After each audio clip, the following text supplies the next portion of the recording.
there's a story of a family who lived in North Korea, Mm-hmm. and we all know what North Korea is like. It's you don't really get any news from it. You don't know what goes Yeah. on, I and thought when you say we really know, I thought you've been to North Korea. I've never been to North Korea. I don't think I'll be here speaking about it if I'd been there. But yeah, we've heard stories of people who leave North Korea and they tell us about the struggles to escape the country, right? Yeah.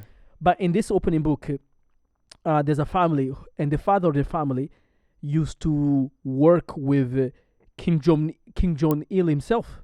So King Jong Il. yeah, I hope I pronounced King Jong Il. Kim Jong Il. Kim Jong Il.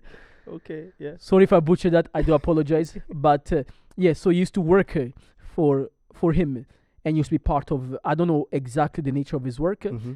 but it just goes to show how quickly things can transpire out of control. 1 minute he's working for him, the next minute they want him out. They want. I don't know what's happened, whether he's lost favor with Kim, but they want him out, and I think they're out to get him. And so him and his family Mm-hmm.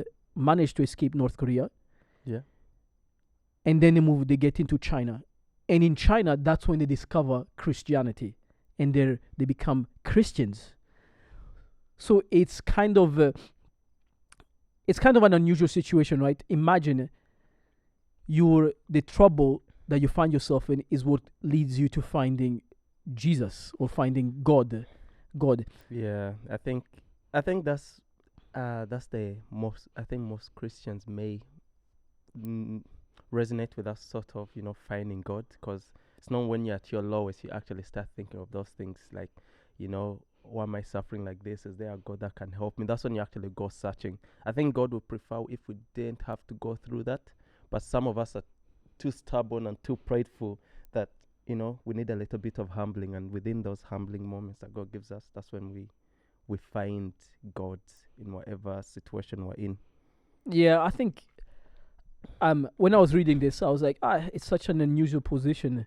Well, not unusual, but strange situation that they're escaping from their lives. I can only imagine that at the time when the government or the ruling power at the time Mhm. is after you, especially in an area like North Korea, it's not one of those things where you go to court. It's a court case. I can only imagine. So I'm just speaking based on an assumption. I can only imagine, but Okay. I can see that based on the perception we've been given of North Korea, that there's probably no court case. You don't go to try to defend yourself. If they're out to get you, they're out to get you, right? Mm-hmm.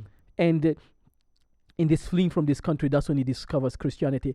But the interesting part, and I can completely understand how they discover Christianity, because from my experience, I came from a country where there was genocide, and in leaving the country, that's when I don't think if I'd stayed there, my faith would be as strong as it is. Mm-hmm. So it sounds a bit weird saying that me leaving my country, not out of choice, is what led me to God. It sounds a bit weird, right? Mm-hmm.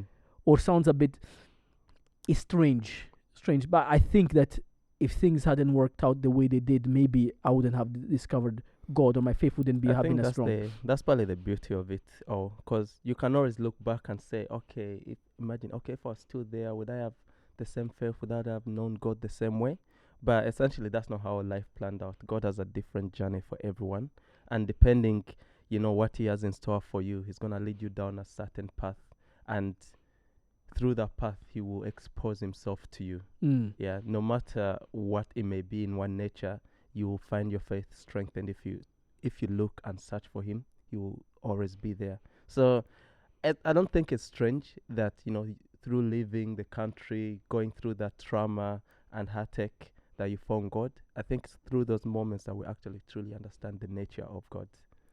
I agree. I think the hardship is what ends up leading us to, well, at least in my personal experience, where it ends up leading us to finding out more about God. But it's not as simple as that. It can either direct you to God or away from God. Yeah, that's true. And That's in this story, right, uh-huh. in the opening chapter, what happens is when they get to China, the mother then, I think the mother gets leukemia. So imagine You've left some struggle, then you think you're in safety, and then something else happens to you. Yeah. But the Something even astonishing worse. thing about this entire story and why it's called the God who needs nothing but asks for everything. Once they discover Christianity, the father then decides that he's going to go back to North Korea to try and share the message, the biblical message to others, so others can discover God. Mm-hmm. So, and from the opening chapter, it is implied that the father goes there because he believes that's what God wants him to do. That's what God wants him to do. So, and I can see where the title of the chapter is coming in. God has everything, right? Mm-hmm. But then he requires everything from us as well. Yeah. I think that's a tough one. Like, I don't think I would be. I know I can only speak for my opinion and how I feel. Like that is a very tough decision to make, because not alone is he. There's two things dynamics. He's going back to a country that he knows that he's escaped from, and if he steps foot in there and they catch him, he will most never- likely the death penalty. yeah, he's not going to return. And there's also the other perspective of the I think from the chapters, the daughter that's telling the story, and you can see that the daughter obviously wants her father, but her father has a calling. So it's not only like is the father's not only risking his life, but he's also leaving the family behind. So the family that he managed to escape with gets somewhere into safety, and now he's having to leave it behind, and the daughter is essentially potentially losing her father. Mm. So it's a very hard one to see God asking such big things from mere humans like us, giving up everything for you to follow him. That's a tough one though. Yeah, because I think the main point that the chapter is trying to get at is also that it's comparing it to Abraham. That's why it's called the Abraham paradox, because Abraham was asked to leave where he was to go somewhere else, and he was promised, "I'll make you the father of many nations," right? But the question, well, the elephant in the room, or I don't even know if I'm using that expression correctly, but is God doesn't need anything. He doesn't require anything, right? He's in control of everything, right?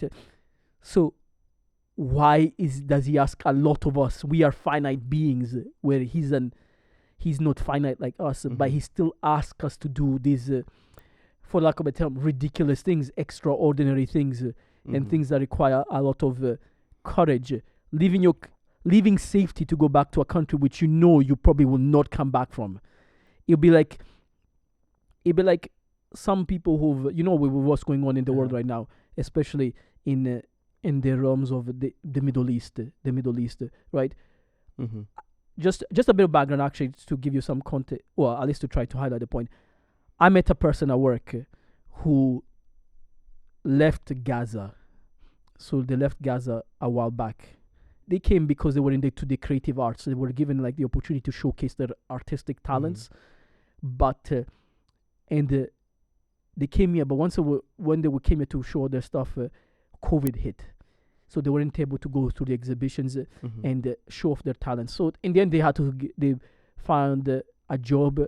They had to apply for, I don't know, they were seeking asylum, and they were telling me they were lucky, right? They were lucky that their profession, or at least their talents or their work, allowed them to leave the country.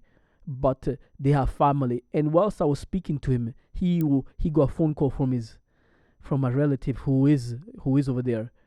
No, a message, not a phone call. And he was telling me how things are going on there, and he was like, he would love it if he could go back just to bring people, so he can give the opportunity to his family to come back safely as well. So, but he was saying that if he did go back, he probably would never return. The likelihood of him coming back would probably be next to very slim, especially with considering what's going on.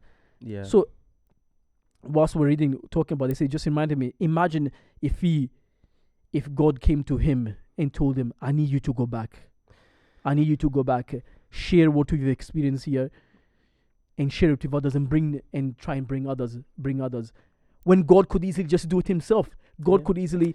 He does say he can make stones, even declare his word. So it's I don't So know. why does he need? So why does he require so much of us when he can do anything?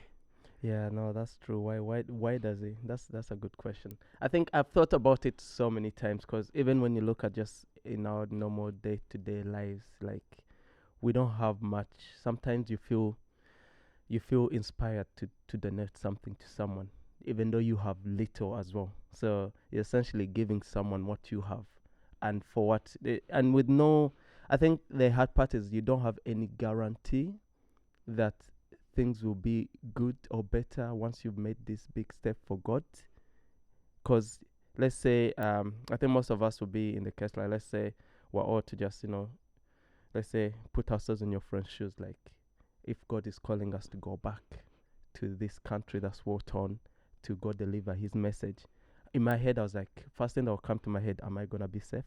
Am I gonna, be able to, live with the necessities that I live here and all that stuff? We would want those comforts, and we see that when God is calling us, or calling, even when it's in Abraham, He's taking all those comforts out, and essentially He's allowing us or giving us the opportunity to actually, not put our trust and faith in the materialistic things we have and the materialistic comforts we know here in the world, but to actually put our trust and faith in Him. And I think that's like a big step for any Christian. I wouldn't say I'm there. Definitely I'm not there yet. But to live something that you know well and love, to go into the unknown is always anyone's anyone's worst nightmare, because everyone fears the unknown. You don't know what's going to happen.